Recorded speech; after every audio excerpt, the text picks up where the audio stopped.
everybody, and welcome to the Emotional Embuffination podcast. I am your host, David Enables, and here on Emotional Embuffination, we are training to become emotionally buff enough to overcome any conflict in life. And just as importantly, it's about discovering new levels of success and happiness. This podcast is just one of a bunch of resources I have available. If you want to learn more, check out the Emotional Embuffination website, which is embuffination.com. All right, today I get the pleasure of getting to interview Mr. Eric Isaacsen. Eric is kind of a fascinating guy. He's, in my mind, a man of many hats. And one of those hats, what I think is most relevant to the emotional embuffination stuff, is he has been working for quite some time in the behavioral health field, dealing with all sorts of stuff there. So Eric, first off, thank you for agreeing to come on and do the interview today. Just to start off, can you maybe tell me a little bit about your background? First off, like when did you start working in the mental health field and what were you doing when you first started? I started actually, I went back to school in 2005. The economy in Michigan was kind of going downhill, and I was in car sales, so I wasn't generating a lot of revenue.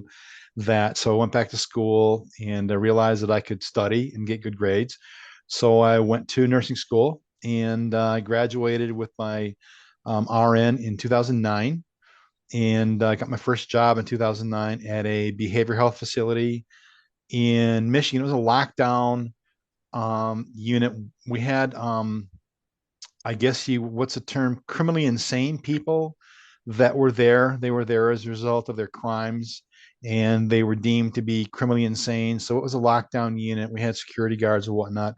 And it was an eye-opening experience, but it was a very, very good experience for me, primarily because it gave me a chance to see people with the same diagnosis, but with totally different symptoms. And then from there, I went to the federal government with the VA, and that was Now, when honorable you as say that, well. you mean like there were different people that had the same diagnosis, but were Yeah. different symptoms between the two different people? Yeah, let me clarify that real quick here if I can. For example, schizophrenia, you have negative symptoms and you have positive symptoms. The negative symptoms of schizophrenia would be like not taking care of yourself, not brushing your teeth, not wearing clean clothes. I mean, being very, very dirty and nasty.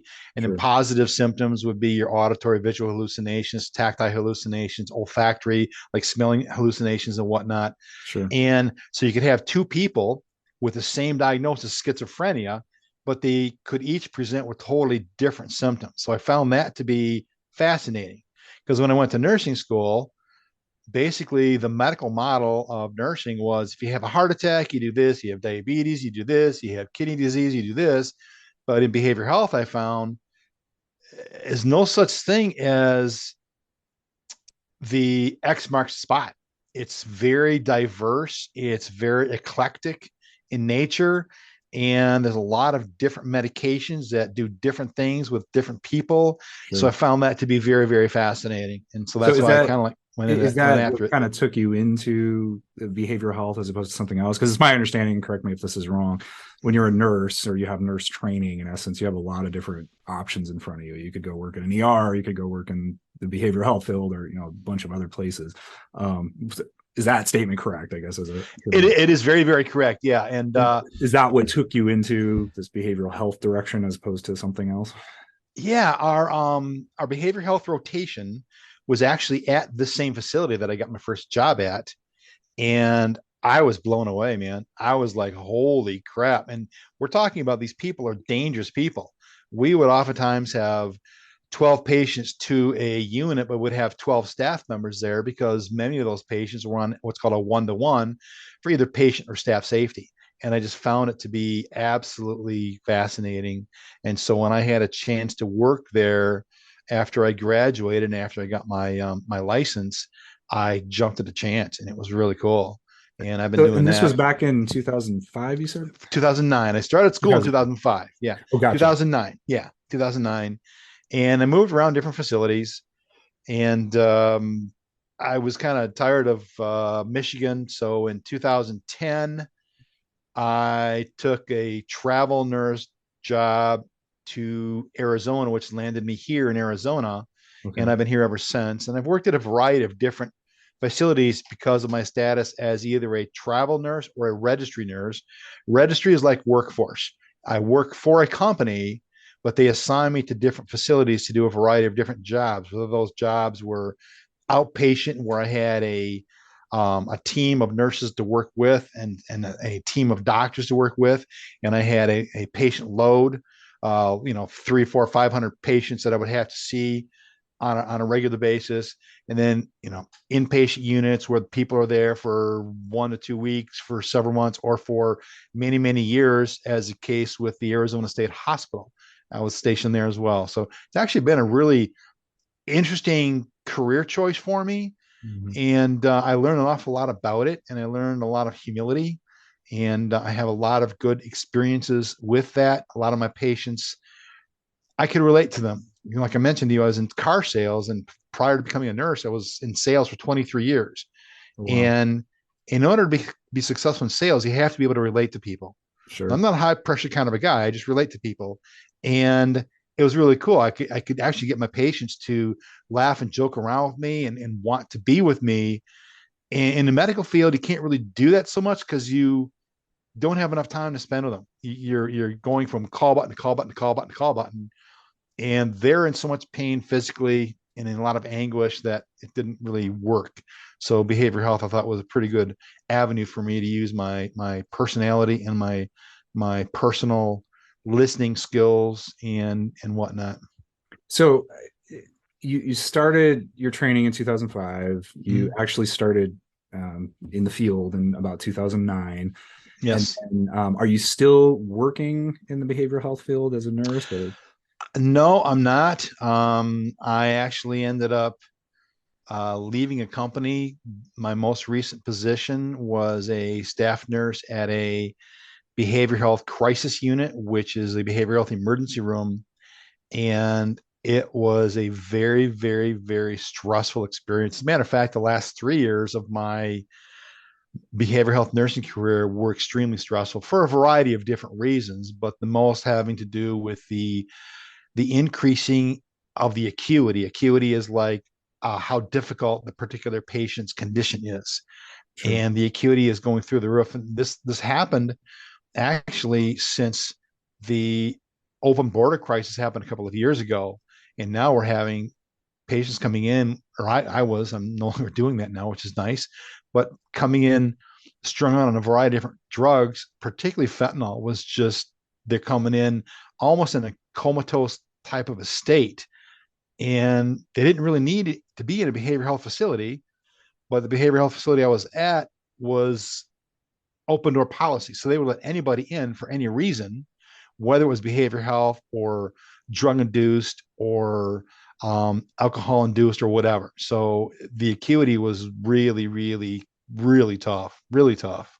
Okay. So you're not working in that field No, now. And then no. how recently was your last, I guess, It was the position? Tuesday before Thanksgiving Okay, of this last year. of this last year. Yes, sir. So in Yeah. essence, between 2005 and the end of 2022, you've been Mm-hmm. doing something within this behavioral health universe, either getting training or working Well, directly. more like 2008. I was an LPN in 2008, an RN in 2009. So basically, since officially since 2009 to Okay, 2022. So was it still quite a 13, while. 14 Yeah. years? Oh, it is. Yeah, yeah. Oh, yeah. No doubt. No doubt. Yeah. And so that whole time you're working in behavioral health. Yep. The in all of that time, did you ever want to shift out of it and kind of go to some other, like just a more general medical nursing? I did. But the problem was, once you're into the behavioral health rabbit hole, unless you retain your skills elsewhere, and because I was working so many hours in the behavioral health rabbit hole, I didn't have the opportunity to pick up a part-time job elsewhere, because behavioral health, the patients actually suck the energy out of you because you are their only person in the world sometimes they can talk to. Sure. So they unload on you. Now, they're not doing it purposefully. God bless them, Right. they're not. They're doing it because you're the only person that actually cares about them. And I did care about them. When my patient was with me, they knew I cared. But at Yeah. the end of the day, you have to put up so many emotional, mental, and spiritual barriers that you are exhausted. So I was in behavioral health for 4, 5, 6 years, maybe 7 years, before I started getting at burnout. And I looked to laterally move, and I was advised by many people, recruiters primarily, that I would have to start at the bottom by being a bedside nurse in a medical facility. I'm like, nah, I'm too old for I'm too old for that. So I just wrote it out, and I was hoping to write it out longer than what I did. But I just couldn't any longer, you And know. I feel like I can relate to that. As you're aware, I've done family law in my background. So there was a lot of divorces and custody fights. And obviously it's not the same, but I feel like I had that, at least that same kind of experience a lot, where it's like they just have to talk to you and there's nobody else talking to them. Sometimes they don't have friends, and they feel like Right. the world is against them. And so they've just got to unload. And Yeah. when I first started as an attorney, I remember I was really struggling because I hadn't yet figured out how to set up those kind of boundaries of all types, Right. as you said, spiritual and procedural boundaries. Initially I had people just had my phone number. And so I have a Yeah. good memory of sitting in a movie on a weekend and my phone was like blowing up from this one client. And I remember we got to the end of the movie and I had no idea what the movie was about because I just felt so much anxiety about this like person calling me. And it was, so, I mean, over time I learned to establish those boundaries, but I imagine it's very, very similar in terms of what you were dealing with. Like you have Well, a wall or yeah, you lose you yourself. do. You do. And one of the things I knew right off the bat was, and this is something I learned in nursing school from one of my instructors, was never give a patient your personal number. Yeah. Well, I didn't learn Never. a lesson right away, but Yeah. No, that's okay. Well, that's okay. We all live and learn, but I learned from their mistakes, and sure. I never took any phone calls from patients. But the last part of it was it was actually pretty stressful from a staffing standpoint, Sure. which is why I got out. Well, let me circle back to that in just a Sure. second. Yeah. So we've kind of talked a bit about your background. And Right. I know you've worked in several different roles and positions, but can you give people just a sense of what the average day in the life of a nurse in the behavioral health field would be doing, or the kinds of things they'd be doing? Well, most of it actually has to do with, believe it or not, medication administration. Okay. Um, so, behavioral health medications are different than your diabetes meds and Of so on course. and so forth. Um, and just like all of the medications, you want to make sure that the patient is taking them as prescribed all the time. Sure. But part of that, though, is to do an assessment of the patient based upon you first seeing them. For example, in an outpatient facility, I would have patients scheduled, say, at 8 o'clock in the morning. And I would greet the patient up front and then escort them back to my office and my lab, where I have my own private office and lab where I would conduct my assessments at. And, I'd ask them questions, how you doing? What's going on? How's mom? How's dad? How's grandma? How's grandpa? The typical questions you would ask somebody. I'm not saying this in a flippant manner to be flippant. I'm just saying this for brevity. Sure. But I would also look at them. Like, are they engaging in good eye contact with me? Do they stink? Are their clothes dirty? Is their presentation any different than what it was the previous week? And you pick up on that stuff like right off the bat. And I did, especially, and I feel I was blessed with this because I spent so many years in sales that I would pick up on people's presentation right off the bat. I would know in like a matter of 30 seconds what kind of encounter this is going to be. And same thing with behavioral health. I would know right off the bat if this patient was experiencing some mania or depression, Mm-hmm. or if they're super angry or super sad about something. And then I would ask them more questions about how they were doing and what's going on. And are they really taking the meds like they're supposed to? Are they eating okay? Are they sleeping okay? And all this stuff, of course, you would document it and whatnot. And I'd make sure the patient, either they would come in for an injection, they would come in for a lab, or they would come in for a weekly set of meds or biweekly meds or monthly meds, depending upon the cycle, their appointment schedule um, was. And that was based upon the input that I provided to the behavioral health provider, as well as the behavioral health provider's own engagement with the patient themselves. So between the patient, myself, and the behavioral health provider, whether it was a psychiatrist, a PA, or nurse practitioner, would determine the frequency that that patient will make visits to the clinic. Sometimes they only came in once every 6 months just to Sure. touch base with us to make sure they're okay. Sometimes we had to have them come in like once every couple of days to get them started on their medications, to make sure they took their medications as prescribed. That was an outpatient facility. Inpatient is very similar to the same thing. You have a patient that's inside, and they're there for a variety of reasons, for a variety of length of time. And upon assumption of the shift, you would also assess the patient. You would go out onto the unit and ask them questions, see how they're doing. Most of the time, my experience has been on the unit that they really did not want to talk to you too much. They would answer basic questions, but primarily they wanted to be left alone and isolated because they're dealing with a crisis themselves. Sure. And so my goal was just to be as even-handed and provide a level playing field and a nice, easy, comfort, what's called a milieu. That's the area in which they are living in and working in, Sure. and try to decrease as much stimulation as they could, make sure they took their meds. But overall, it's about communicating with people at the level that they can understand. Yeah. So I would have to kind of, I don't want to use the term dummy down, but I would have to kind of slow down my rhetoric. Right. You know, when I engage with you in a conversation, you and I use different types of vocabulary because we're both professionals, right? Yeah. Whereas when I'm dealing with some of my patients, they're off the street, so I have to use the yo, what's up, man, how you doing, man, what's hanging, how's your kid, Yeah. talk like more in a slang vernacular. Yeah. But the idea was primarily to communicate. That's funny. When I was in my first semester of law school, I had a class with a professor who, in the way law school usually works, it's all Socratic method. So typically you read a bunch of cases and then you come in and then the professor like grills you about everything. So you stand up and, the professor walks in, you don't know who's going to get called on when, right? So they might say, Eric, stand up and tell me the facts of Jones v. Smith and what was the holding in that case. And what happens if we change the facts to this, and would the holding be different? So they sit there and just grill you, right? And so it's supposed to be training to keep you on your feet and thinking on your toes and that sort of thing. But at any rate, I had this one professor my first semester who would, in class, she would ask you a bunch of questions and she'd say, that's great, that was in legalese, now tell it to me in English.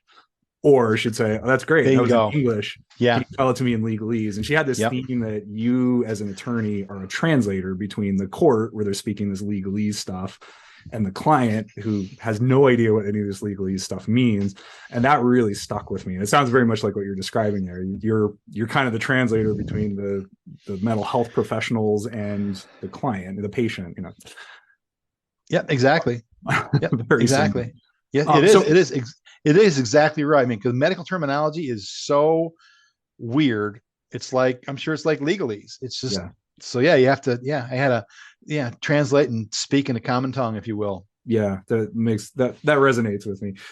So one of the things that I guess struck me there is you were talking about in whether outpatient or inpatient or kind of whatever it is you're dealing with. One of the common things that it sounds like you're doing is making assessments of patients and kind of where they are, what symptomology they're exhibiting, that kind of thing. Am I correct in understanding you're essentially then, as a nurse in the behavioral health field, that you are sort of the front line and you're like, what are you doing with that information? Are you passing it off to like a psychiatrist or some other medical professional, or like? Well, yeah, that's a very valid question. I'm glad you asked that. That's exactly what happens when I'm assessing a patient. Of course, what we have to do is we have to document everything that they say to us. Sure. And I let the patient know. I said, listen, I want to tell you that I am writing down everything you tell me. Now you can read what I'm writing down. I don't have a problem with that. After the charts close, though, we can't let them have access to it unless they put it in writing if they want it. But I'll say, you come out over here, look at my shoulder, and this is what I'm typing in, because I'm typing in what you're telling me. Yeah. And they agree to that because they're telling me, right? Sure. Which is cool. And then I take that information, it goes into the electronic record, of course, so anybody within the facility can review it. But if there's a situation in which I'm concerned about that patient's presentation, then I will either text, email, call, or stop by the provider's office, depending upon the unit that I'm assigned to, and speak with them directly about that patient's present condition. And then I leave that up to the provider to determine what course of action they want to take. They may want to give that patient an injection immediately because they're having increase in psychotic behavior. So I would administer that medication once the order was placed and just monitor the patient another 45 minutes to an hour afterwards to make sure that they were okay. The psychiatrist may say, you know what, this patient has to go inpatient right away. We need to make arrangements with the clinical team to bring him inpatient. Or if the patient is already inpatient and they're starting to flip out, whatever, the behavioral health provider may again order another set of medication to be administered to the patient right away, and maybe have to put the patient on a one-to-one, which means one staff member to one patient, because the patient's presenting with either DTO, danger to others, or DTS, danger to self, or self-harm or other harm, depending on how you want to look at it. And so we have to monitor that. But yeah, it's all a matter of communicating that information to the providers. So if somebody's never had any sort of diagnosis and they're just walking in off the street, are you kind of the front line on that too? Like you're absolutely on the yeah. So in essence, then, if I'm hearing it correctly, somebody comes in, whether already in the system and been diagnosed or whatever, or they're just coming in fresh off the street and they've never seen a mental health professional before, you're really the front line and probably spending the most time with the patients. Is that a fair statement? Yes, to a certain degree, yes. The only time it wouldn't be that accurate, although it's for the most part accurate, is when they present to like a behavioral health clinic, where I would perhaps be the first person to speak with, but I'm not the first person that they would actually engage with. They would go through an intake coordinator who would do the initial assessment and then schedule the appointment with the behavioral health provider, who would then schedule an appointment with myself, the nurse. Okay. Well, and that, to me, that's sort of interesting, because this almost makes you as a nurse in the behavioral health field seem like you have far more valuable insight in terms of kind of making assessments and figuring out what's going on, even though you're not the one actually, it sounds like, pulling the trigger on diagnosing someone. Pragmatically, you are, like, you're like gathering the information, figuring out what's going on, and kind of identifying problems and symptoms and good things, and whatever it is that happens to be the case for any given patient. So it's fascinating to me, because my own personal experience, many years ago, before I kind of got myself oriented on an emotional level, I started having a lot of problems. And I talk about this in all the emotional Embuffination stuff all the time. And I went and saw various mental health professionals. And I talked to a psychiatrist at one point. Right. Literally spent. But that was fun, wasn't it? Well, it was not more than 15 minutes. And I basically described a handful of symptoms. And I saw this lady checking stuff off on a clipboard. And then 15 minutes later, I was diagnosed with anxiety, depression, and borderline personality disorder. And then I was off on, and they were giving me mind-altering medications based on that 15-minute dialogue. And I remember, and this is, frankly, it's still kind of a point of, I don't want to say irritation, but maybe, how about point of contention? Point of contention with sort of the psychiatric field in general is that I have concerns about that dynamic, and that I know my experience is not the only time that's ever happened. I don't remember having a dialogue with any sort of behavioral health nurse, in that particular. Probably not. Yeah, I probably should have. And it seems to me like spending a little more time getting into what's going on in somebody's world is really important before you start giving them medications that are going to alter their brain and physiology and all this. Well, David, it is actually really important to do that. I just have to say that, and I think I alluded this in a previous comment that I made regarding staffing. The whole world is all about mental health these days, and Mental Health Awareness Month and Mental Health Awareness Day, and all this other I'm not sure what term to use, but niceties, if you will. Sure. But reality is there's not enough staff to treat the people. Okay, well, that's probably a good segue into like this issue. So you've worked. That's why you were given 15 minutes, dude. That's it. Because she had other patients she had to see. Some of our nurse practitioners and psychiatrists see a patient every 15 minutes in a 10-hour day with a half-hour lunch. Let's talk about the problems in the nursing universe here, the mental health nursing universe. So obviously this is a big issue.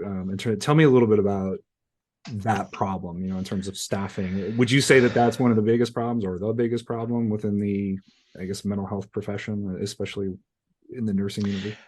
Yeah, it is. It's been like that for quite some time. And when I was going to school years ago, God, it's a lifetime ago, brother. But I was going to school years ago, and there was this huge nursing shortage.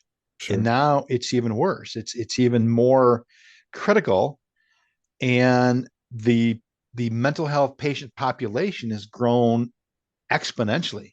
It's just outrageous. There would be I was at a clinic, a major clinic, within the last 3 years of my career, and it was actually a disaster from a number of reasons. But one of the primary reasons was staffing. We would have a clinical team, for example, that would have 600 patients in one team. This particular facility had 2,200 patients in the whole facility, Jeez. and they had 6 teams plus an ACT team. And so you take that number of patients divided up among those people. But then you would have a clinical team that would have like 600 patients, but they would only have 3 case managers. Well, how is a case manager and a clinical coordinator going to handle 600 patients? Yeah. Is it 200 patients per case manager? That's impossible to do, because each patient needs to be seen, once a month. Well, you just don't have enough time to do all that. So a lot of the patients they get slipped through the cracks. And those are the patients that end up on the streets because they're not taking their meds properly. And it's really, the staffing is just critical. In what I find to be the most amazing part about that, whether it's nursing staff or support staff, in the case of outpatient clinics, it's case managers. And case managers, of course, are also used inpatient, but in my reference here is outpatient clinics have case managers who are assigned a certain number of patients to take care of, make sure they take their meds, make sure they're doing okay. And then the inpatient facilities have behavioral health technicians. And a behavioral health technician's job is not so much managing the case of the patient, but to make sure that the patients and the staff stay safe and provide for a safe environment. Sure. And what happens is there are not enough staff to go around, whether it's an inpatient facility or an outpatient facility. And primarily, it's because they don't get paid anything. The kind of work that I ended up having to do far exceeded the money that I was being compensated for. My value was way higher than what I was being paid to do. And that's a very frustrating thing to experience. But then you have these behavioral health technicians who are going into a facility and putting their life on the line every single day, because you do not know the nature of the patient that's coming through that back door, the police entrance, or in the case of a inpatient facility, you don't know the nature of the patient that's in that facility right there. And you have to walk around with your head in a swivel. And unfortunately, if you don't have enough staff, you're really in danger. And you don't pay the staff 13, 14, 15 bucks an hour to provide safety for everybody. Well, that's incredulous. That's unconscionable. That is downright ripping off the people. So now you have a problem that's exacerbating itself because the lack of income provided to the people who are actually down and dirty getting the dirt done, if you will, work in the trenches. The front line people are not being adequately taken care of, so they're moving on to other things, just saying, see ya, I do not need to put up with this stuff. I do not need to not be able to sleep at night anymore because you're not taking care of me. And the issue is not that the behavioral health facility is not making any money. They're getting paid grand doses of dollars by the organizations such as, like here in Arizona, to be Mercy Maricopa or Access. Access is the state, of course, Medicaid, and Mercy Maricopa manages the Medicare aspects of behavioral health payments.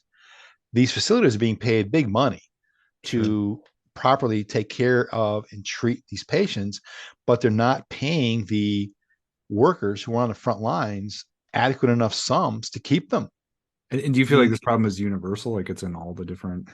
it is, No. yeah, it is. I mean, you may have a few places that pay their employees, more money, but it's still really not worth the time that you're putting in there as from a safety standpoint. It's just not worth it. So you have people, behavioral health technicians, that are getting burnt out left and right. So in And essence, then you got a high stress situation. I'm going to recap and make sure I'm understanding this. sure, yeah, High stress situation. yeah, massive volume because we've kind of had this increase in diagnoses and awareness. And let me circle back to the questions about that in a few minutes. But you've got greater population of people coming in for help one way or another. Right. You've got unsafe conditions, and then you don't have enough staff essentially to deal with things in a safe way. And those that are there are kind of being underpaid, such that you're going to have high turnover because there's high incentive to get out of that field because you're not getting paid enough for what you're risking and putting up with, in essence. Is that accurate? Yep. Okay. 100%.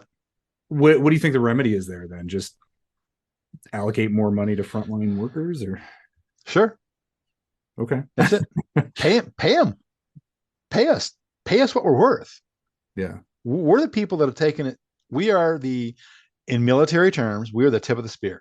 We are the tip of the spear, and pay us for what we're worth. Now, we're not military, so we're not going to be, getting that kind of minimum wage pay. We're in the behavioral health industry. We're in healthcare, so we should start seeing more money. But they sure don't want to pay us. From an end consumer kind of patient sort of perspective, Yeah. recognizing that this is a problem out there. I mean, do you have suggestions for somebody that has some sort of mental health problem, behavioral health problem, and they're thinking, I need help? Like, in light of that problem, do you have suggestions about that? What they should Well, do? let me ask you a clarifying question. Your question indicates that they're already aware that they have a behavioral health problem. Is that correct? Or are they just Well, simply I'm experiencing a saying behavioral maybe health you've got, issue? well, either way, I'm somebody that maybe Okay. already has been in the system in some fashion, or I guess in my head with the question, I was more thinking I'm like I was back in 2015, and Mm-hmm. I'm a mess, and I know I'm a mess, but I don't really know what to do or where to go or who to talk to. And then I listen to this podcast and I hear Eric saying the system's messed up and there's not enough staff, and there's a lot of problems and people are getting shortchanged. And David mentioned that he only spent 15 minutes with a psychiatrist, and then all of a sudden he had medications. Like, I mean, it sounds like that puts me in a position of almost being afraid to reach out for help. So maybe that's appropriate or not. I mean, do you have a suggestion as to someone in that kind of situation? Well, there's two sides to that same coin. Okay. On the one side of that coin is, and unfortunately, that side of the coin is really kind of tainted as well. But being aware of what's going on in your life, like, are you a young person going through a relationship change where you broke up with your boyfriend or your girlfriend, and all of a sudden the end of the world's coming down on you, and you're emotionally immature and you're not able to deal with stuff effectively?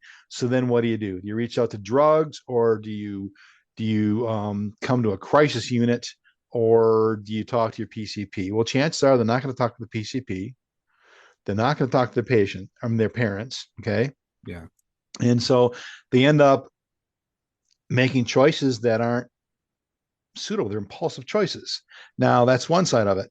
If, however, this person is a little older, a little bit more mature, let's say they've gone through some things in life, and maybe they have a job, and they might have a roommate, or they have their own apartment, or they live in a trailer, or whatever the case may be. They're kind of like self-sustaining, and they have these behavioral health issues, whether the issues are feeling really seriously depressed or anxious or angry or suicidal or homicidal, whatever the case may be. Then they have a couple of remedies that they can go after. The first remedy, of course, would be if they are in tune enough with that particular set of symptoms to realize what's going on, then they can call their PCP. The PCP would then make a referral to a behavioral health specialist, or they can reach To out to make sure behavioral health everybody knows, what is a PCP? primary care physician, your medical doctor, the guy you go to your physicals and your shots and stuff like that. Thinking in terms of the translator thing again. Yeah, sorry. Yeah. I thought most everybody knew what PCP meant. Well, PCP is also a drug. maybe they Yeah. do. Maybe All I'm right. Angel dust, underestimating. baby. But anyhow, they're faced with a couple of choices again, and it's really not an easy question to answer.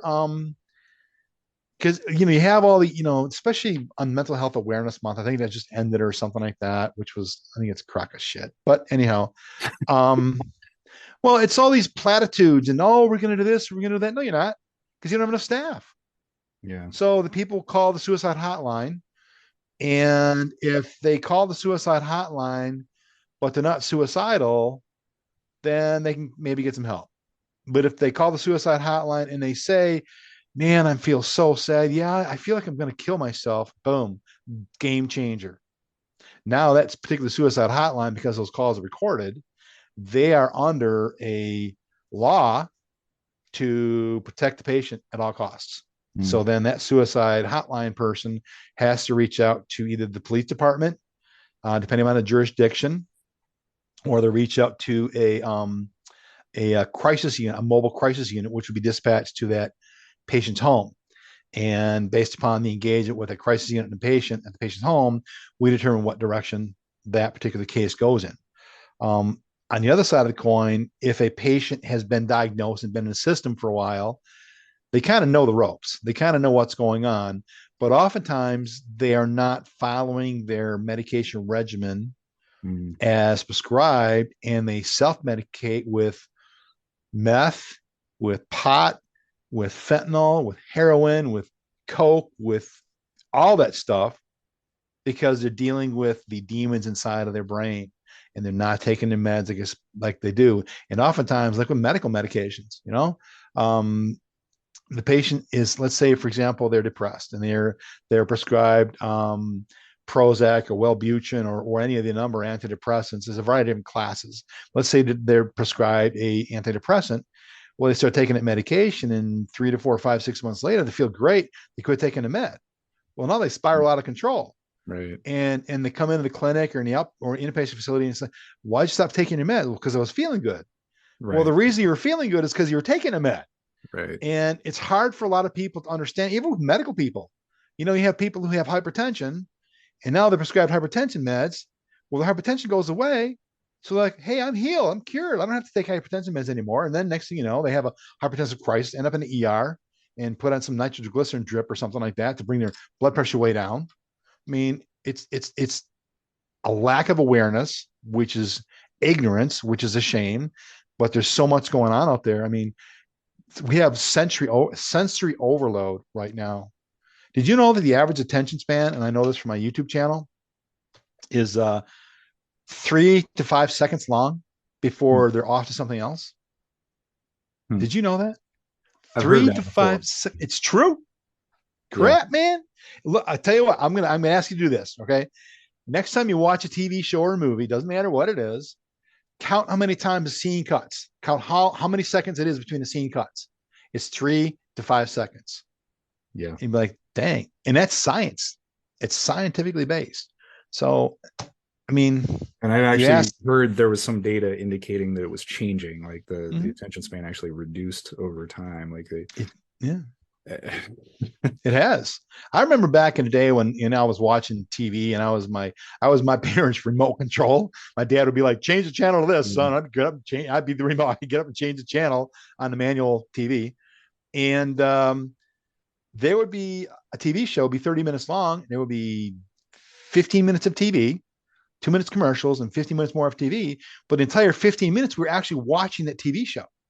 Okay. Now the scenes wouldn't change every 3 to 5 seconds. They would change probably every 8 to 10 seconds just to change it up a little bit, but anymore it's crazy. It's getting worse too. It's because there's so much going on.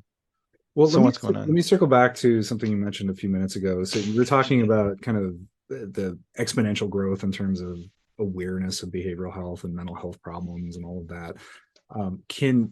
Do you have a sense of why that is? I mean, do you think it's because we're just socially more aware of it now? Do you think that it's become a crutch? Do you think it's like being diagnosed in like we're throwing it into situations where maybe it doesn't need to be, or we're dealing with the things like you described earlier in terms of the teenager that's dealing with some acute situational factors, and that translates into like his or her depression or anxiety or something like that? Like what's your sense of it? Or some combination of all those things? Well, it would be a combination of all that stuff. I mean, there's no real set answer nor set category. I don't want to use a silo approach where it's going to be this or it's going to Yeah. be this. There's this big mesh of things like, And I'm a huge advocate for the idea that everything is more complex than anyone really gives it credit for. So I feel like I find myself saying that all the time. So it sure is. It's like one of my favorite, I can't eat meals anymore or eat side dishes anymore is garlic mashed potatoes. You have your mashed potato, you have your milk, you have your butter, you have your garlic, you have your salt, and you have your pepper. So you have 6 ingredients going into one dish. yeah, So the same thing, it's an analogy to the behavioral health. You have sensory overload, you have single parent families, you have no parent families, you have yeah, what is it, disenfranchised people, you have sure. dysfunctional families. I don't think there's such thing as a functional family anymore because there's so much dysfunction going on in the world. So I think Yeah, truly dysfunction is functional in a weird sort of mishmash kind of a way, if that makes any sense at all. yeah, I think so. And so, and then you have job insecurity, you have the whole socioeconomic political atmosphere out there in the entire world, not just in our country, which is a total mess right now, but I think it's getting squared away here soon. But you have all the stuff going on there, and so now the person is faced with what's the first thing somebody does when they get up in the morning? They look at their social feed. Yeah. I don't do that. No, but that's different because I'm educated, and I don't mean I'm educated in a smart way. It means I'm educated because that doesn't work for me. I need to slow my roll down here. But you have all these inputs going in after them, and they just don't know where to turn. What do you do? Who do you talk to? Who do you trust? So I have a sense that, I mean, just having done all this emotional buffination stuff, I just want to see if you agree with the statement. Again, acknowledging there's a lot of complexity out there, and I certainly think that there are situations where there are legit mental health problems. Somebody's got a psychiatric issue, Oh, I especially. was going to answer the question about the crutch. Oh, Thank okay. you. Go Is that ahead. what you're Sorry, go going? ahead. Yeah, Let yeah, me yeah. let me I'm write this sorry. Yeah, down. I totally digressed on that. Sometimes, yeah, sometimes it's easier to be uncomfortable. It's easier to be, oh, you wouldn't understand my Right. circumstances. I've got That's where I was depression, going. or I've got bipolar, or I'm Eeyore. You know the character Eeyore, right? Oh yes. Even if it's sunny out, it's going to rain tomorrow. I mean, and you have a lot of people in the world, not just in our country, but in the world, probably more so in our country, that want to have the crutch so that somebody else will take care of them or somebody else will feel sorry for them or whatever the case may be. And it's so much more difficult to change than it is to hang on to your misery. Oh my God. And people really, it's sad, but it's true, but people really want to hang on to their misery because it's all they know. And Yeah. they're afraid to step out and maybe get rained on, or they're afraid to step out and stub their toe. I mean, fear sets in because they were diagnosed with this, and all of a sudden, well, that's my life and lot. As long as I have SSDI, Social Security Disability Insurance, I'm good to go. I'm okay. And they're providing me a place to live. They're paying for my medications, and they're paying for my food, and it's a crutch.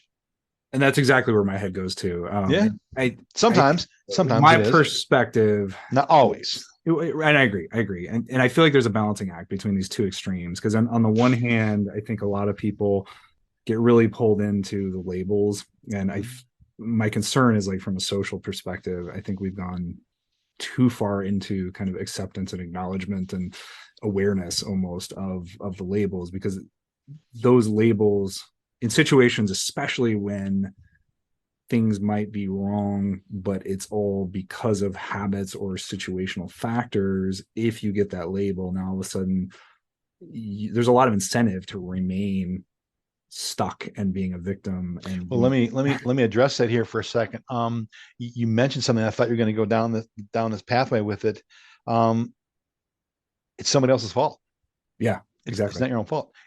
I wasn't born like this. Well, maybe you were, or maybe you had a situation in which you didn't know how to cope, but you didn't want to cope because you were so happy being taken care of by other people. Exactly. So you're making these decisions. You're not choosing to do the right stuff, and you're happy with it. You're just happy with it.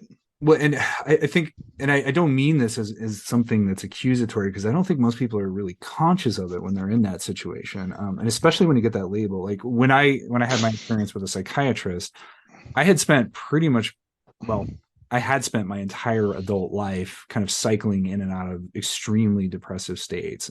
I had suicidal ideations like on a regular basis for decades. um, Wow. that, and it was just like that was normalcy to me. I remember when I was in high school, just having this perpetual dilemma of like I desperately wanted to kill myself, but I was terrified of God would be angry and I'd go to hell. And so, I mean, there's a lot of strong self-preservation mechanisms that kind of inhibit you from killing yourself. But like that was normal to me for a long, long time. Mm-hmm. And then when I saw a psychiatrist, I was diagnosed with depression, amongst the other things I described, and anxiety. And I remember getting that label and thinking, oh, okay, I've got a problem here. And then some other stuff happened. I kind of started my little emotional awareness journey. And then suddenly I realized that I don't think, and this is my current belief, what I was diagnosed with had anything to do with how I was born or some kind of weird defect in my cognitive physiology or anything like that. I am firmly convinced now that it was an affect of mindset, habits, behavior patterns that I was engaging in, things I was doing, essentially the way I was constructing my life. But I had no idea. I was absolutely oblivious to the fact that there was a better way and that I was contributing to this problem in the first place. And so I feel like it's a delicate balance, because on the one hand, there are people out there that legitimately have some issues. I used to work in a group home with developmentally disabled patients. And I remember we had one of the regulars that I worked with was this guy who had schizophrenia, and he would come in and tell me how his teeth were telling him to do this and that. Mm-hmm. And like there was a person in his teeth talking to him all the time. I don't think that's a product of, just I've got the wrong mindset. Like there was something clearly cognitively, physiologically wrong or abnormal. However, on the other hand, when we have, and it feels like the things that we hear the most about in the public sphere are depression and anxiety. And I cannot count the number of times I've seen things on social media that go along the lines of, you don't understand what it's like to have depression. And I do because I was there, but I wonder if people are just kind of grafting onto that label too quickly oftentimes, and then saying, well, throw your hands. I think so. I really do. I really think that's the case. The last 3 years of my life is the last 3 years of my career, were really rife with a lot of stress, a lot of anxiety. Yeah. And I ended up having a case of being depressed. Sure. Now, I guess you could label it as depression because I was prescribed an antidepressant. I was prescribed Wellbutrin, which I titrated myself off of that 6 weeks ago, right after my last job. And I was on it because I was in an acute depressed state. I knew it was situational. I knew that my anxiety, I was even prescribed anti-anxiety medication, Ativan, because of the serious acute anxiety and stress that particular situation caused. But I knew that it was cause and effect. I knew it was situational. I knew it wasn't chronic. I knew myself well enough that if I were able to somehow exercise my rights to get out of that situation, then I would no longer need those medications. And I don't. I was able to titrate myself off the medication. I'm a registered nurse, so I've been doing this for a long time. Sure. I know how to titrate. But in case somebody's not aware, what does titrate mean?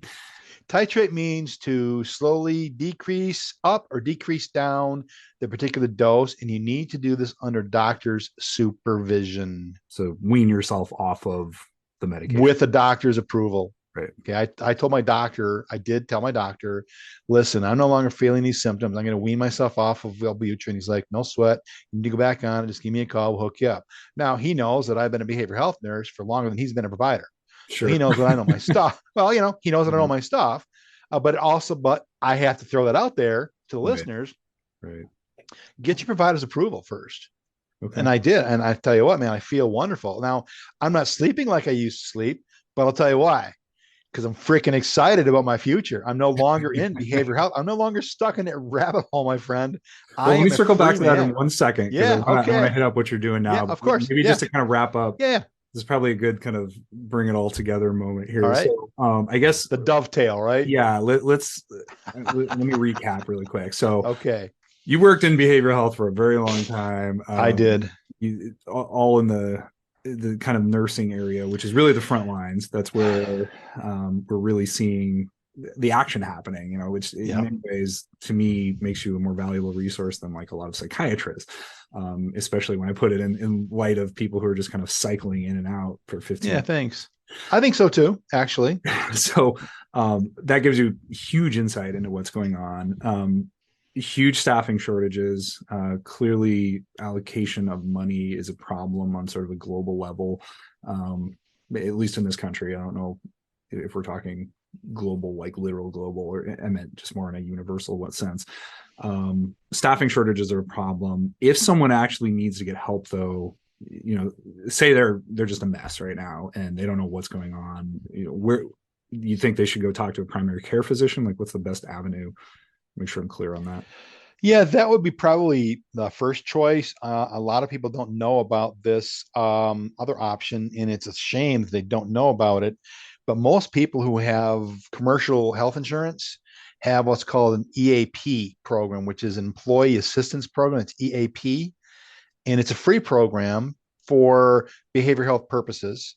Okay. And there's a phone number that your insurance provider will give to you when you enroll, and that phone number is available to you as well as any family member, whether or not they're covered by your insurance. So it's just really cool. So it's a huge thing. It's a huge benefit. And I've used EAP before. I was a firm believer in every 3 months, just call EAP and say, hey, I just need to get my crap off my chest. Okay. And the last time I did it was right towards the end of my career as a nurse. And I was really despondent. I was very angry. I was very hurt. I felt dejected, rejected, inspected, and unprotected, if you will. Yeah. And they listened to me for about 45 minutes. We set up another couple sessions. I called them up. They listened to me again. Called them up. Listened to me again. And it was all free. And it was part of the insurance package that people have that they're not aware of. So that would be my first thing, because I was actually able to talk to them on the phone.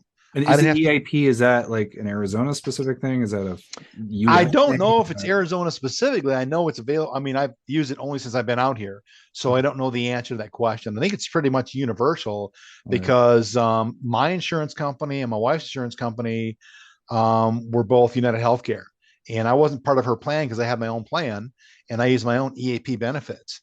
But since I left that company and now I have Medicare Advantage, I'm still able to use my wife's EAP if I want to, but I can also use my own quote unquote EAP through what I'm currently covered under.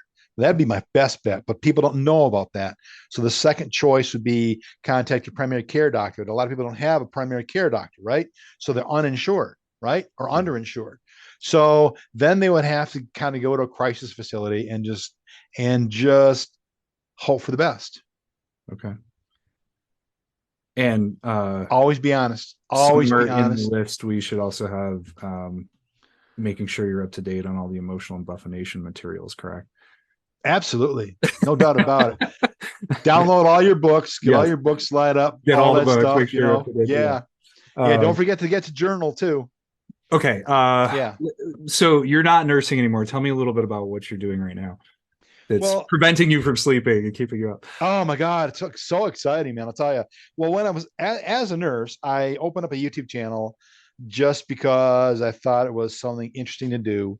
And this And goes I don't, back to my comment about you wearing many hats.